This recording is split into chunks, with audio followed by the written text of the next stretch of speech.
कंचना जी भी जुड़ गई हमारे साथ। कंचना जी, का ललन सिंह का बयान आया विपक्ष के लिए कि जब अंगूर नहीं मिलते तो इसी तरह खट्टे लगते हैं। देखिए पूजा जी, अब ललन सिंह जी क्या कहेंगे, लेकिन जो जनता ने जनादेश दिया है वो यह कहा है कि मोदी जी माँ से बहुत कुछ बोले इस चुनाव में, माँ से मंगलसूत्र, माँ से मुजरा, कुछ सब कुछ बोल गए कि इस बार इनको माँ से मजबूर कर देते हैं।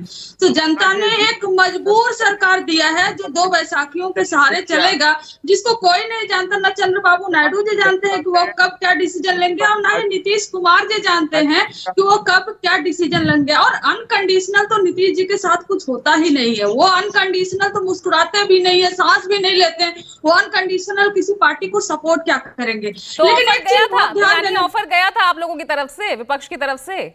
ये तो देखिए, ये तो खुले में हमने कहा है कि जो लाइक माइंडेड पार्टीज हैं, जो संविधान में भरोसा करती है, लोकतंत्र को बचाना चाहती है, वो आना चाहती तो आ सकती है।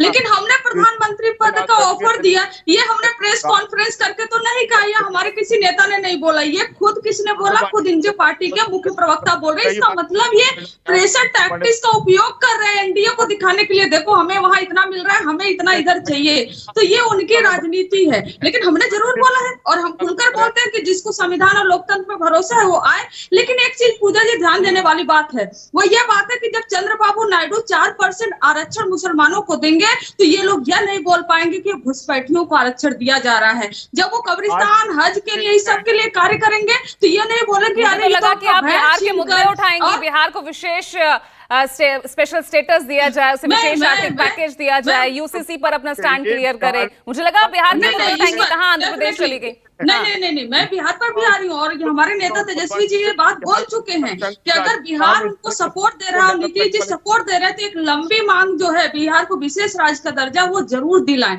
उन्होंने चीनी मिल वगैरह का नाम तो नहीं लिया, लेकिन यह जरूर है कि नीतीश कुमार जी से रिक्वेस्ट किया जाएगा, अगर आप किसी की सरकार बनवा रहे हैं और सेंटर में वो भी प्रधानमंत्री नरेंद्र मोदी जी का, जिसको कोalition गवर्नमेंट का जरा सा भी तजुर्बा नहीं है, तो बिहार को विशेष राज्य का दर्जा चाहिए। और वो 2025 को जो विधानसभा चुनाव है उसमें जनता देखेगी क्या नीतीश कुमार जी जो मुख्यमंत्री है वो बिहार को विशेष राज्य का दर्जा दिलवा पाए या नहीं दिलवा पाए। अगर नहीं दिलवा पाते हैं, और जो मुझे पूरा यकीन है, जैसे वादा कर देती है बीजेपी, वो कर देगी। बीजेपी वादा करने में मशहूर है, लेकिन पूरा करने के लिए भी ना पूरा करने के लिए। लेकिन आपके वादों पर भरोसा जनता ने दिखाया नहीं ना।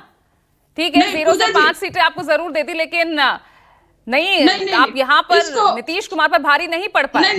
नहीं, इसको गलत तरीके से रीड किया जा रहा है पूजा जी। लेकिन सही मायने में अगर रीड करें तो पिछली बार हमारे पास 1 ही सीट थी किशनगंज की, इस बार हमारे पास 9 सीट है। कांग्रेस की थी ना, वो तो कांग्रेस की थी।